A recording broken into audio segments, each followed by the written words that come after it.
Hello, people. We're back again here in Southwest China's Chengdu City and inside the FISU Athletic Village. I am CGTN's Xinchen. I'm CGTN's Wang Mengjie. We have a great bunch here, and the sun is setting. A beautiful and a romantic scene that we have here on the grass, the breeze. But we're going to introduce our special guest today. So probably let's start with the lady. So we have Eddie here. So tell us where you're from, what sports do you do? I am Eddie. I'm from the United States. I'm originally from the state of Colorado. I went to school in upstate New York, and I'm here to represent the U.S. on the rowing team. Rowing, row the boat. Yeah. Jesus. Yeah. Come next, please. Maybe on you pick the other one. Sure. Yeah, of course. So, who you are, and where from, and what sport do you compete in? I'm Mark Gansen, I'm 21 years old, and I play water polo for the national team of Germany. And say hi to the camera. Hi. How to say good night, good evening in German? Guten Tag. Guten Tag, okay. But good day. Is it just good day? Yes, right? but it's okay for everything. Okay, for everything. Yeah. And then we have this young guy. Would you please introduce yourself to our camera? Sadeh, I'm from Azerbaijan, Baku. I'm 19 years old. I'm introducing Azerbaijan national Azerbaijan team in fencing. In fencing, and how would you describe your sport in just one word? I don't know. Fantastic. Fast, I think. Fast. Okay, thank you so much. And this young guy next to me, would you please? Your turn. Yeah. My name is Andrew Snow. I go to the University of Rhode Island. I was born and raised in Massachusetts, and I'm here representing rowing as well. Absolutely. Actually, a lot of our athletes actually did games today. For example, like Andrew and Eddie competed in the race, and also for Mark represented Germany earlier today, this afternoon, and actually they edged into the quarterfinals, and great efforts, and also for Saleh is going to compete tomorrow. Yeah. But for fencing, I think we had a great discussion about how fences work, because Saleh is going to represent his country in a team competition. Yes. Would you mind to share a little bit more about how this works? Because what I'm imagining is like there will be 3 players from each team, and you are just going to hit each other. In the team competition, it's 3 versus 3. You're competing. Tomorrow I compete against Italy. Mm-hmm. It will be hard for us because Italy is one of favorite teams, or one of the strong teams here. It's 3v3. You are fencing up to 45, and who I would say it's who becomes to 45 touches, he wins. Okay. And also the players will rotate, right? Yes. After every 5 touches, you're changing your opponent. So let's imagine a fencing game. It's like there will be 2 players, 2 fencers, the opponents, but you're doing sport, right? Yeah, my category is saber. Okay, saber. Yeah, and you can once you touch the opponent, and that's one score. Yeah. And so for the team that gets 45 touches or 45 points, wins the match, and for the person will be changed or swapped after getting 5 touches. Jesus, I think that quite like so much expertise experiences for me. And I just have a simple question for the guys, because I just want to know what are their impressions about China. Is that first time you guys in China this time? Yeah, this is my first time in China. I was very excited to come here because I don't know under what other circumstances I'd be able to come to China, and I think it's a really awesome opportunity, and glad to be here. So have you any your family or friends know you welcome to China? Do they share some experiences with you, or do they know something about China before? Well, my mom's been to China before, and she told me to have a great time and really take advantage of all the opportunities that you can get. And say hi to people. You never know. You're not going to see everybody again, and take advantage of every opportunity you get. Cool. How about you, Mark? Yeah, like you already said, it's a great opportunity to visit China. No one I know has visited China yet, so I'm the first one. It's very nice here. Everyone is so polite. You get help from everyone, and just get every experience you can get. And you guys actually went out for the hot pot. You got the pig Yes, brains, yeah. and the other thing that I cannot even, for me, I didn't recognize that. I think it's from the pig mouth area. It's like the upper. No, No? southern part. Oh, really? Yeah. Okay. Did you like it? It was okay. As I mentioned, like the pig brains in this the spicy soup, Yeah. it would just taste like mapo tofu. Yes, it's like tofu. It's just like tofu. No idea for this young lady. Eddie, how do you like China so far? You went to see the pandas already, even it was a short trip. But how do you like it? The pandas were probably the highlight of my trip to China so far. I really have a spot for those guys. But the rowing team has actually been in China for going on 3 weeks now, and overall I've been so impressed with everything that the country has to offer. We've really made our way across the country, and not only has everyone been so welcoming and inviting, but the sights have been incredible. We were in the Yellow Mountains for a little bit, and I just could not take my eyes off of the scenery. It's beautiful here. 3 weeks. So actually, you came here before the opening ceremony. Yes. Since rowing is an outside sport, we had to do some heat and humidity training so that we would not be quite so shocked when it was as hot as it was today, and we could still compete to our full level. But where did you get the boot camp or the training camp? The Beijing Boat Factory actually has provided all of the competitors, all of the rowing competitors here with their boats and their oars, and they were kind enough to host us for an extra week and a half before we came to Chengdu. So that's right outside of Shanghai, and again in the Yellow Mountains with just like incredible scenery. But they were super kind and welcoming, and it was a great experience and really, really helpful for us. I know for me, I would not have been able to stand the temperature if I hadn't gotten used to it first. The humidity or the rains or what. But for the gentlemen, you two, Mark and Soleil, you just came here right before the games, or actually you also have like a training camp or at least 2 or 3 days before the opening ceremony to adjust a little bit? Yes, we arrived on the 21st. So we had a few days before the first competition. In Chengdu? Yes, yeah. Okay. We were here, right in the village. So. Okay. I think the same, the 22nd of July, I think we came here, and that's all, I think. But also in Chengdu, not other cities. Yeah, only here. Okay. Yeah. So you guys actually got the chance to visit Shanghai for a little bit. Yeah. Well, we didn't stay in Shanghai, so we were. It's like the Guangdao region or Guangdong. I don't really necessarily know the pronunciation, but Guangzhou? Is that Guangzhou? It's Yes, Guangzhou. Guangzhou. Yeah, I think it's so. Shanghai or Hangzhou? Hangzhou. Near there, maybe? trust her word, not mine. But it was up in the mountains, and I mean, one of the coolest things was like you paddle out of this small little cove, and both ways it's just extraordinary mountains that just go on forever. And I just remember I was with my double partner, and we were just paddling it out there on boats that had never been rowed, oars that had never been used, and it was one of the coolest experiences of my life. Andrew's a big GoPro person, and so every day when we were out on the water, he had his GoPro mounted in a different spot so he could get all the pictures and the footage that we could of these mountains. And we're actually lucky enough to go back to Shanghai. Once we finish competing, we'll be spending a few days in Shanghai to really get a full experience. So. Yeah, and I think we're doing some mixed lineups with some teams that are located in Shanghai. Just another opportunity to get experience with new people. So teams from other countries were actually the Chinese team or the U.S. Shanghai team. Oh, Shanghai team. I believe it's China's U23 team, and then some of their youth teams. We get to we got to speak with the youth team at the Beijing Boat Factory, and we'll be rowing with some of the younger kids in Shanghai as well.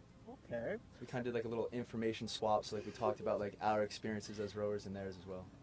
So that's what I found quite interesting about like sports, because actually my family does sports a lot. My father was a pro basketball player, and my mom did track and field. But for me, I studied piano. But then actually sports is something, as like during the opening ceremony, the acting president, Mr. Adder, said like sports can somewhat unite people. It's like when we know sports, people kind of just have the common topics right away. How do you feel about this? Can sports really serve as a bridge where sometimes it can be on language barriers, did you guys make any new friends? What about your mom?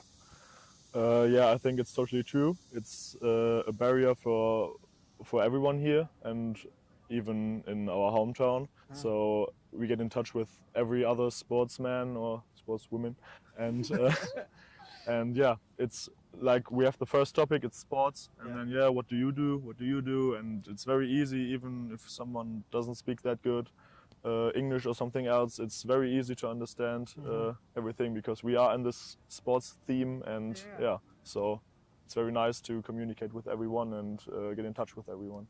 Wow, yeah. Wow, fantastic. I like it. Because for me, like if I'm not here in Chengdu covering the World University Games, I would never know anyone from Azerbaijan, to be honest. But what about you? Have you kind of explored a little bit of the city and to know a little bit more, like make new friends from other countries? It's also about volunteers here. They are all really friendly. I make 2 or 3 friends. They're volunteers here. They're working. One of them working in the shopping center, and the one in the arts, I think. Yeah, it's very good, I think, to communicate with the people from other countries. That's all I like. Do you know how I actually met him? Like the other day, I was just exploring the culture fair, and I met my former colleague, and she works for Shanghai TV, and Saleh was holding so many bags with the pandas and souvenirs. All about pandas? No, It's not everything about pandas, but the biggest one is the panda. A little turtle. And little turtle, yes. I remember the turtle. Yeah. Okay. And a little bee. Yeah, a little bee, a little turtle. You got a little bit for souvenirs. Really? Yeah, a little bee. Wow. I think it's a wooden turtle, or it's a model turtle. It's like a turtle toy. It's a tiny. It's this size. Just bought anything. But for you guys, did you get any souvenirs yet? Yeah, I got a couple of cups from one of the shops down here over here. I collect small things and bring them home. I do it like back in the States too, and like yard sales, tag sales, that kind of thing. But I found these really cool cups that had a half a face on it, and then like gold. It was covered in plated with gold or whatever it is. But I think there's some story behind the face. I don't actually know what the story is, but it was pretty cool. It's written inside. Okay. So it's like the Central Opera face painting, or yeah, kind of like that. okay. Yeah. Eddie, anything? I was trying really hard to hang on to my spending money. But when we were at the panda exhibit, I did cave and I got a little panda. He sleeps with me now. Okay. Stuffed animal, not plastic. No, okay. I just ran away with the baby panda. I just decided to take one for myself. I think a lot of people, not the foreign athletes, but also the Chinese, people like this kind of like souvenirs, pandas, or something sort of that. But I got a question for you guys, because I have known this kind of experiences, like walking or living with the teammate or coach for about like 5 or 10 years together. Is that like your second family, or what kind of this relationship like? I don't know. It's a very tight relationship with our teammates. We spent the whole summer together. We almost everyone from our team competed in the European Championships qualification tournament. So we are together since May, I think, and we were home like maybe 7 days or something in the whole summer. So we grow together very tightly, and yeah, so it's our second family, I think. I think we've kind of grown into something similar as well. We started right at the beginning of July, and since then we have not gone back home to our own homes. And you're rowing in a boat with a bunch of other people, and you have to have that trust that everybody's going to be giving it their all 100% of the time, all the way through to the end of that race. And to do that, you really, in such a short amount of time, you really have to form a great relationship and really build trust quickly. And I think we've done that. I think we've done a really great job of that, going out and doing new things and trying new things, but together. And it's been a really great opportunity, and I think that we've really done a great job building trust as a unit. Yeah. It's definitely different than like a collegiate team where you spend the whole year together, but it's also closer in some ways because we've spent a shorter amount of time together, but we've spent every waking minute of that short amount of time together. And there's nothing that brings people together like having a 12-hour layover in an airport and trying to figure out what to do, or finding food somewhere that you've never been before, road tripping across the United States. I definitely feel like I have 9 brothers and 6 new sisters, and I don't know if I would call our coaches mom and dad, maybe like an aunt and uncle. But it's like Andrew was saying, you really have to have trust in both. There's no way it'll work without it, and to build that in such a short amount of time is really extraordinary. And I think we've all seen each other at some of our highest highs and our lowest lows, and it's really brought us together in the pursuit of something bigger than all of us. Okay. But then, speaking of like U.S. rowing, you guys are from different universities. Do you have to apply for admission to the U.S. rowing, or just because you perform so well in like college or local regional games, and then they found you and they say, hey, do you want to join the U.S. rowing? What's the procedure like? Yeah, so this year kind of what the layout was the coaches that were picked to represent the university games, Corey Kinzimis and Maddie Hopkins, they reached out to coaches throughout the United States, and coaches picked athletes from their teams to send in an application, which you would then interview, and you would be then chosen to meet the coaches and all that good stuff, and then you'd be sent to Oklahoma to begin training. Okay. So you kind of, you have to build that trust throughout your university as well. I come from a club team, and so it's very student oriented. I was the president of the team this past year, so I was very much so in a leadership position where I was taking care of a lot of logistics of the team itself, and that really offered this amazing opportunity. What about fencing? I mean, today we learned like fencing can be a team sport as well. But do you actually hang out with a large number of people? No, we have only one club in Baku. Because, so you know everyone already? Yes. It's like a small family. Yeah. But what's the training like? And like, how often do you train? Do you have to like wake up like early in the morning? Or how do you balance schoolworks with? Yeah, 6 a.m. I have 2 trainings in a day. It's one in the morning and one at the afternoon. I wake up at the 6 or 7 a.m. I think. I'm running. I'm then going back, take a shower, eating, and then going to my the first training. Okay. It's a physical training first and the mornings, and the second one is the more like skills. For fencing. Okay, fencing movements. Yeah. Is that a routine? Like you gonna do this every day? Yeah, it's every day. No weekend? No. Congratulations. But I think for rowing and even water polo, I think the training schedule is also very tight, and because I already know how the rowers train for rowing, but water polo, I haven't. Share a little bit about like your training schedule like. Yeah, from Monday to Friday or from Monday to Thursday we have 4 hours of water every day and 2 hours of gym. So 2 hours of water and 2 hours of gym in the morning and 2 hours of water in the evening. And what do you do in the waters? Like you do the polo, or you do competitions, where you just swim, where you just we hold your breath under the water for 2 hours. At the pre-season we swim a lot, and during the season we play a lot. We do a lot of tactics and a lot of skills with the ball. But yeah, it's like the first time is just swimming, and then the second half is just something with the ball and tactics and everything. So it's split. And then on Friday we have just one training and a little bit easier, and then on Saturdays are the games, and Sunday is sometimes rest, sometimes training. It depends on how we played. So.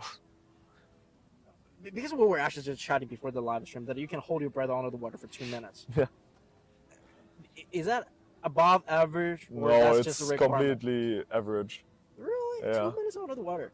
Yes. But can people actually get trained to hold one's breath that long? Yes, we do not train it like it's not in our training schedule, but it comes with the time. When you swim a lot and have your head under the water, it's completely normal thing. So. Yeah.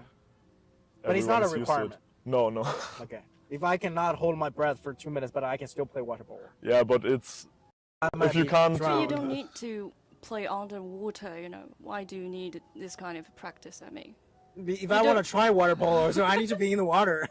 Then that would be like beach volleyball. you're not underwater. Why do you need? Because it's just like it's a water sport. But then again, like rowing is still related to water. Do you have to hold your breath?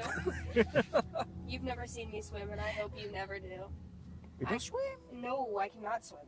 What if? Well, I can get from one end of the pool to the other, but I cannot. I wouldn't call that swimming. I do a little doggy paddle, maybe. But what if like the boat flipped or there's accident? You got into water. The boat floats. I can hold on to the boat. Okay. I can Yeah, tread yeah. water. We do have to pass like a swimming test and a tread water test. but Okay. Compared to like a swimmer, someone Mhm. who's actively competed in swimming, I am no good. I would not be helpful in a water polo tournament. Yeah, I swam in high school, so I definitely did a lot of swimming. I can hold my breath, but not 2 minutes. I don't think I can do 2 minutes. 2 minutes. It seems like a long time, but I love swimming. I think it's an amazing sport, and I got bored of it, which is why I kind of found rowing. But I also do surfing and things like that. I love the water. I absolutely love the water.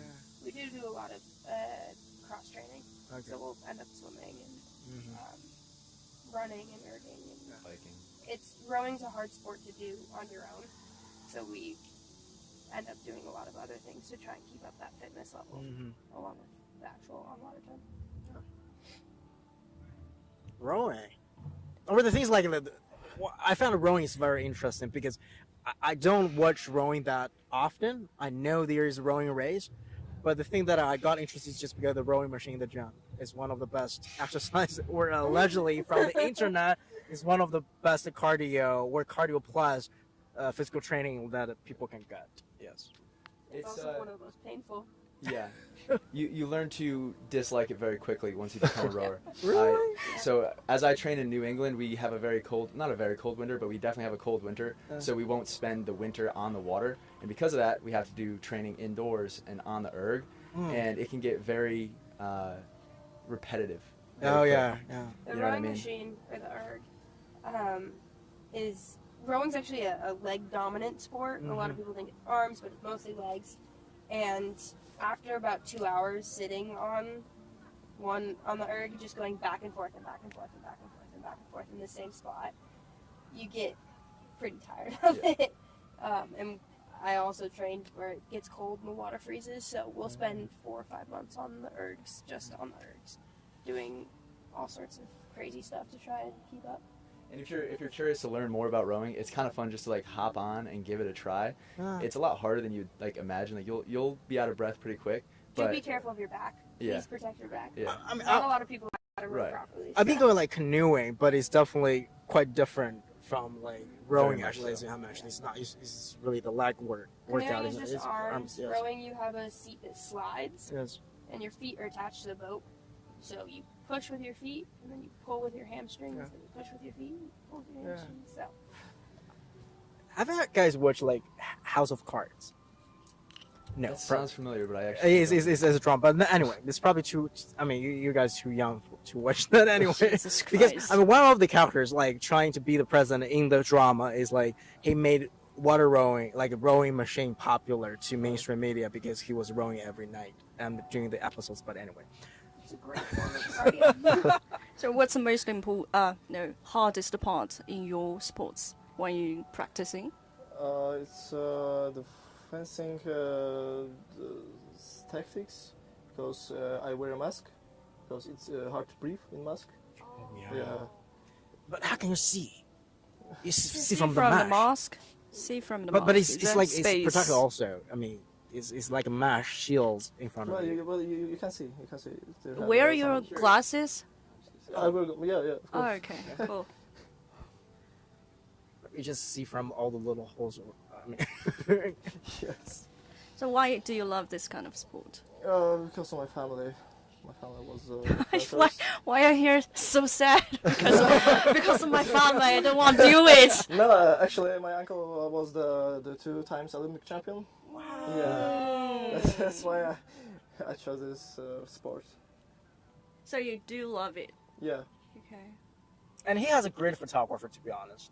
For all his professional photos are Oh, superb. I have to get myself one. I mean, Still working your on it. photos were all taken by iPhones. We're Yeah, on yeah. smartphones, I can tell, yeah. Yeah. Let me know if you find one, and then I can hop on it. Yeah, right. Because when we're trying to make the poster, and the editor said that, can we find another photo for Andrew? I think because I mean, all the other guys, like for Marks, for Eddie, or for Saleh, I mean, they all have like Photoshop, where he's a professional. He's definitely professionally taken. And then for Andrew, it's like 3 iPhone shots. Yeah. Or at least you know. Yeah, I mean, I don't have very many pictures on this phone, so it's Yeah, like, yeah. and I was like, you know what, I'm just gonna send it in. But it's great photos, Yeah. but it's just, yeah. It's just, So you change it or not? You just change. You, no, you I, just because use... they have a race today, so Right. I didn't really bother them to send me more photos. Yes. Yep. Note to self, I gotta get some professional photos. But again, I found out like for a lot of athletes, they start very young. It's like even 3 years or even before 10 or something. But for you guys, when did you start to do like rowing or water polo or fencing? We were actually talking about this earlier. I didn't start rowing until much later. Rowing is a unique sport in that you don't peak, you don't really reach your full potential until you're 26, 28, sometimes even 30. So our Olympic teams are made up of all fully grown adults. And for that reason, there's not a lot of younger rowing. It's also hard because you have to fully grow into the size of a boat. You can't just put it. I mean, that's a big boat. I mean, for Yeah, the, yeah. You can't just put Yeah, a 5-year-old in a boat. You can. We're with So I didn't start rowing until college. I was 18 when I started. A lot of people that's a very big part of rowing. A lot of people don't start rowing until pretty late compared to other sports. But a lot of us who do start at that point come from athletic backgrounds. Swimming, I was a professional mountain biker for a little bit. In high school, I ran track and field, I skied. A lot of people come from very athletic backgrounds and they just haven't had the opportunity or the resources to do rowing up until college. And collegiate walk-on rowing is a really incredible opportunity. Okay. It's just not afforded in high schools Okay. usually, so that's when I started. Likewise, I started right when I got to college. Like I said earlier, I swam in high school. I got 6 swimming laps back and forth, so I just did it bigger outside, basically. And now I row on a 2K course. I absolutely love it. The team that I found, I think part of the reason why I stayed with rowing so long is because of the team that I was on. I think that really makes a big difference in the sport that you do and the sport that you choose, because the people you do it with is what's going to get you up in the morning and what's going to get you out in the water. Yeah. What about water polo? Like, do people start very young? It depends. Most of our teammates start with swimming, and at the very young age, like 3, 4, 5 years. And then when we are like 10 or 11, 12, we start playing water polo because it's not that popular. So you have to...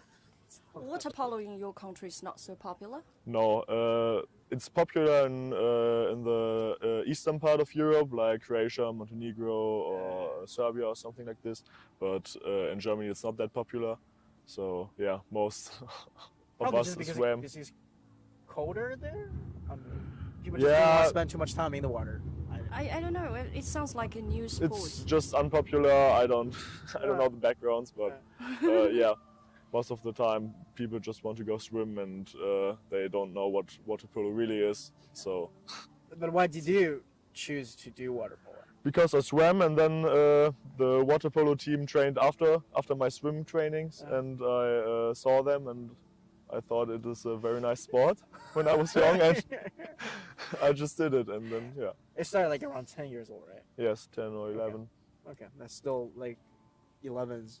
It's the same thing about fencing in Azerbaijan. It's not that popular. We have in Azerbaijan it's popular wrestling or something like that. Yeah. That's boxing, but not fencing, and it's kind of bad for us because we have not much fencers, and they have only one club. It's kind of bad. But you definitely started very young. No, I started 11 years old, I think. Okay. Because For that, I dance. You dance. Yes. Okay. What kind of dance? I don't know what kind of dance, but I like dancing. When I was a Breaking or child. something sort of. Probably not a hip hop. Breaking. It's probably local dance. Yeah.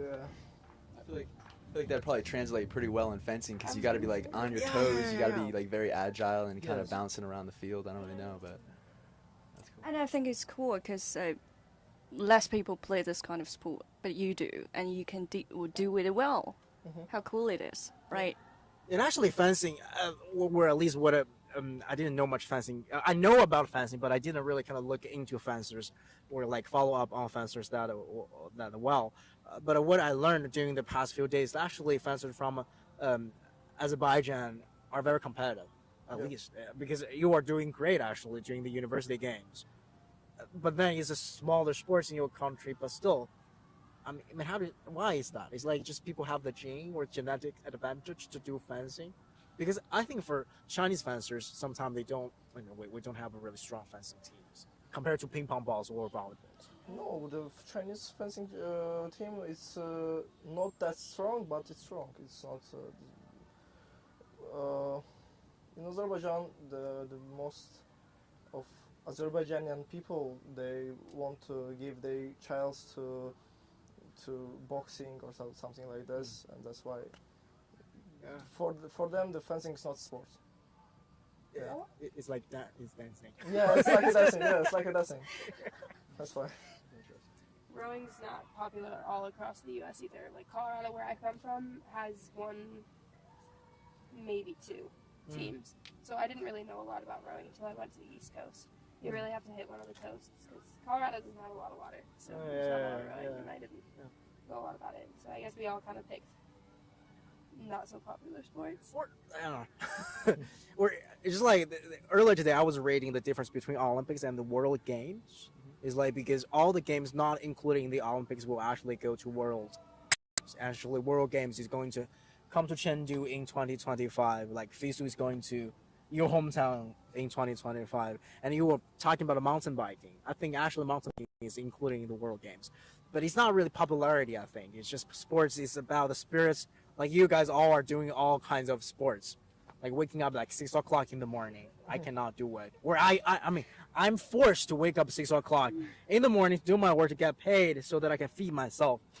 But for a lot of athletes, it's more, I mean, what really drives you? Like, as Angel said, like the teammates or the spirits, but what about for the rest of you? Like the thing that I keep, like motivate you to wake up like 6 o'clock in the morning or 4:45 in the morning, and you even actually eat breakfast at 5:30. I mean, how? I think it's not a motivation. I think it's discipline for you for years. Yes. You're disciplined for something you're doing. If you're doing great in your sport, it's a good motivation for you. But you need to be disciplined for showing good results. So still the title shot or the championship.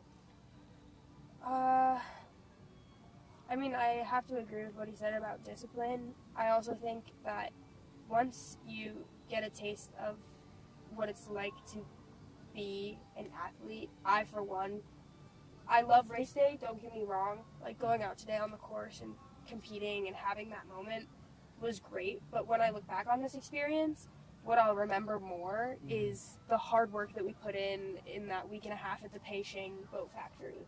And all of the hours and hours of rowing that we spent just so we can do a 7-minute race one time today.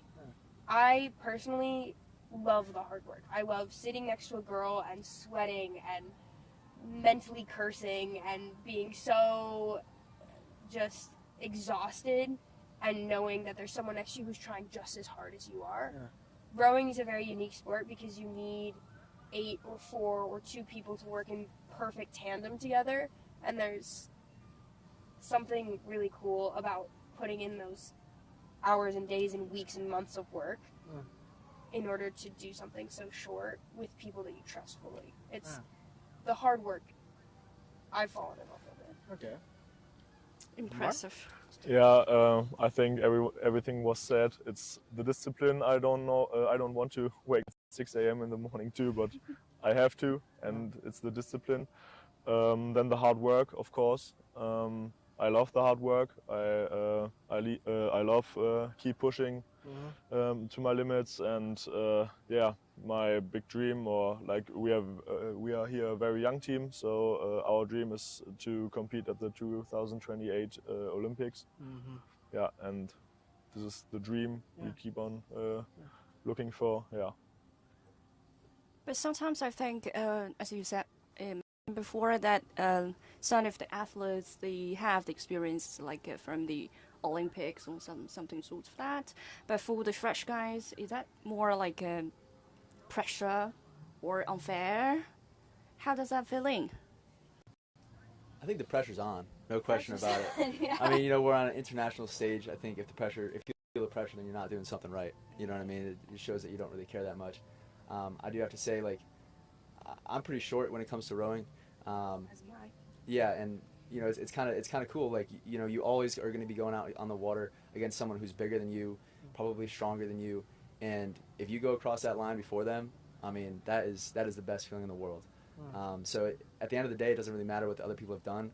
It's really about what you're going to do and how you're going to make it happen. Yeah. Talking to our coach today, I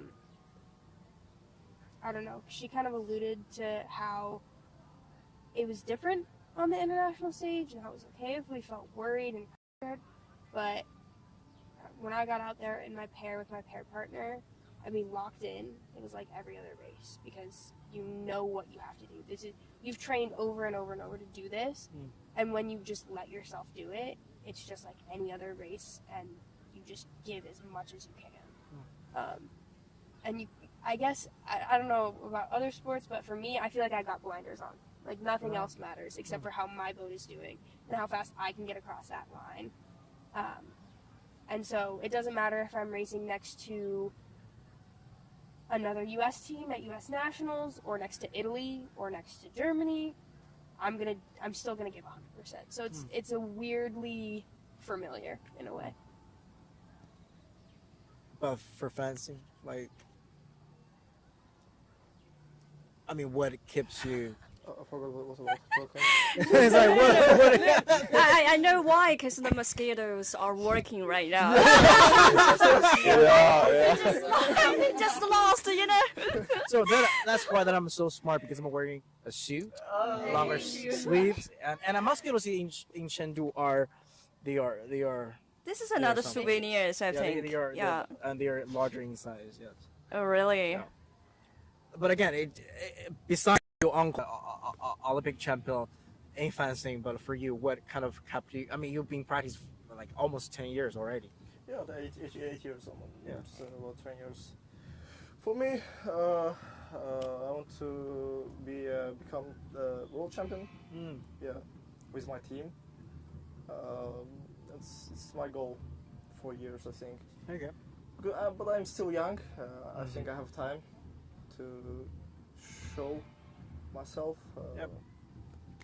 Maybe, yeah. I also want to qualify in 2028 in the Olympics. It will be good for me. But again, it's like more like the future plans, because for a lot of, especially, I mean, in the university games, for you guys, you're studying something else.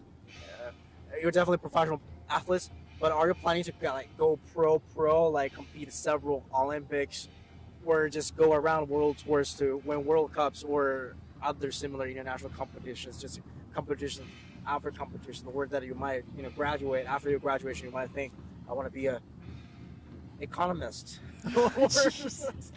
My attention was just attracted by the guys. drummers, What that? Drum? Yeah, but I mean, for our viewers, they won't hear the drums. I'm sorry for that, but I want to talking about a culture. So, Yes. how do you know about Chinese cultures when you arrive? No, just this athlete village. How many these guys' drums have you experienced before?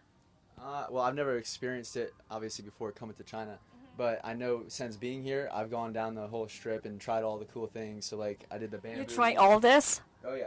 Yeah, so I did, like, the bamboo weaving, and I tried jumping on the drums. It's not bamboo, it's straw. Oh, straw. I'm sorry. You're right. You're right. You didn't do it right. Well, she wasn't speaking great English, but she showed me how to do it. So it worked.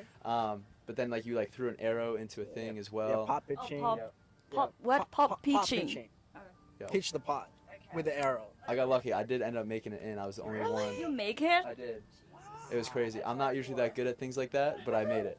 You don't. Yeah, but and then there's also like you were kicking like a ball in between Yeah. goals and things like that. Football? Is that It's football? like the Chinese soccer, like 1,000 years ago, or not 1,000. No, that is like It's Asian true. football, but in the history, it's not for fun. It's just for the soldiers to training soldiers. Yeah, for More royals, comprehensive systems. I learned from that lady. Oh, really? Yeah. Yeah, it's all very interesting, and we did some kite making and things inside the art center as well. Kite making. Okay, I didn't know there is a It's kite hard. making. It's difficult, I think, kite making is but for us. But what about you, Mark? Yeah, I Probably you're visited- being too busy with your games or whatnot. Yeah. Yeah, but I visited the art exhibition and we walked through very nice drawings, and I drew myself a fan or on a fan, some bamboo. It was very nice. Why they are all becoming bamboo guys? Well, the so thing is, like- many bamboos. And also pandas, like because we're in Xinchen, you just look at their pens. There will be pandas like all over the place. Pandas. It's just because the city is famous for pandas, and panda eats bamboos. Yeah. And the other day, there's like we can paint on the cups, the little cups. Like there's another handicraft place, and the lady was joking. I mean, it's a cute joke in Chinese, but I mean the gist of the meaning of it kind of lost in translation. But they were saying like because the brush is made with bamboos, and we were painting pandas, so we're using what a panda eats. Okay. Paint a panda. Connections. Thank you. Yeah. Move on. Bamboos, yeah, and bamboos can be actually eat. I mean, there are bamboo shoots. Did you try bamboo shoots doing hot potting? Not during hard potting, but in Germany it's very popular. Popular. Yes, bamboo roots are very popular in Germany to eat. I learned today. Okay. I So, learned a lot of new things today. for example, We had a language lesson, a history lesson, and the three fencers. food Yeah, lesson, food lessons. and fencing lessons. I'm learning a lot. I mean, it's definitely. I'm thinking about it just after COVID and with this opportunity to gather around. Definitely, I mean, the competitive nature of the games, but we just learn a lot of different things. No, I've learned from these guys because I don't know, they can't tell the difference from The Chinese tones. I just no, can't. definitely This is the know. first I'm time, studying in no, the UK. this How is- can you not No, this know is the that? first time for me to hear from the foreign guys talking about this. They can't tell the difference. I think it is obvious. Why? Well, I think it can be very difficult. I mean, for us to comprehend because we were born speaking Chinese anyways. So, but the tones you don't The first two is I think the same. almost the same. First and the last, I think, are very. First and the last are very, very I can tell similar. the difference between the other three and the third. The third one sounds the most unique, I think. Yeah, because Oh. How to pronounce the third one? Oh. No, maybe not. It's like ah. Yeah. Oh, sounds like you It's like you the were first one's spite for something. The second is yeah, The third one's yeah, and what's the fourth? The last one's Ah. yeah. We're getting Yeah, there. like you receive very bad news. Ah. Oh yeah. Huh? And the second one is like something that just struck you and interesting that yeah, like that. Yeah, that's the second But term. when you see them so fast, Yeah, there's it's Yeah. you say like Four that one I different can ways to hear, say the but same then you thing. say them all together. Ah. Yeah, well, that's just all the same. But it's cute. I think your guys' pronunciation is cute. That's basically what I hear every time. What's the difference between the third one and fourth one? You just go down on the fourth one. I think. Yes. You pronounce it no difference, okay? Oh, I bet you're right. I probably don't do it any different. But after this, do you think you guys will somewhat can learn a little bit Chinese or somewhat I know found? some Chinese words. Oh, Yeah. like what? Ni hao. we learned a cheer, I think it is. Oh, Jayo. Oh yeah. Yeah, this is good. I think we yell that a lot. I think Tien is thank Yeah, you. it's Thank you, yes, yeah, yes, yeah, thank yeah, you, yeah, yes. yeah, Yeah. thank you. And the goodbye is Zaiqi, I think. What? Zaiqi, 再见. 再见. Goodbye. See, Yeah, yeah, that's goodbye. good. Yeah. That's all. Yeah. You can survive with these essential words. Oh, You know. But for you guys, when you went out for the hot pot place, how did you order the dishes? You have someone help It you was You got the pages on that menu or something sort for that? Or yeah, you use your body language? we had first of all we had very nice and helpful guys, yes, waiters and everything. They were amazing. They were really nice and helped us with everything. And the waiter had Google Translate, we had Google Translate, and so we communicated a little bit. And yeah, then we asked them how to do it. And one waiter stayed at our table and showed us how to stir the meat and how long the brain takes to cook through and everything. And even when we went out, we wanted to give him like a little bit of tip, and he said no, it's Yeah, it's like not tipping allowed. is not There's no Yeah. tip in China, tipping right? culture. What? yeah. There's no tip in China. What? We can give you a tip. What kind of tube? I mean, if in China, yeah, it's not.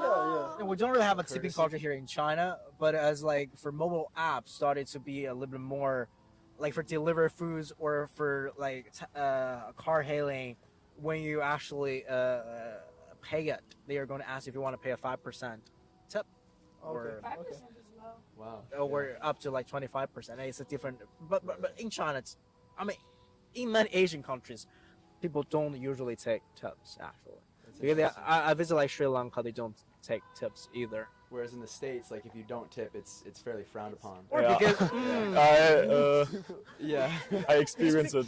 We were at the World League finals in LA this summer, and we didn't know about the tax. tipping? Yes, about the tipping thing, and I went to Starbucks and didn't tip, and I was like, I got looked at like I was the most I terrible usually don't person tip I at ever met. Starbucks either. Actually, Yeah. I know they have that jar. Starbucks is a weird place to tip, Yeah. but I've seen a lot of people get yelled at though. like the waiter will come back out. Was like, did I do something wrong? Because like it's courteous to leave Yeah. an extra percentage for it's rude in some places. Yeah. I studied in England, and they don't. A lot of places they don't like tipping because it indicates that you think that they're not like dressed well enough. or, like, It's they're, like, paying it's them like extra. charity. Yeah. Yeah. Some places it's considered more charity, but in the States it's like imperative, and sometimes it's a lot depending on what you're doing, where you're going. For all those Chinese buffet places in the States, mostly people have to tip because a lot of them are working like without like legal documents, and they cannot pay with the minimum salary, and they can only get the tippings. But I think locals in Chengdu, I learned from the internet the other day, the locals are starting to learn English.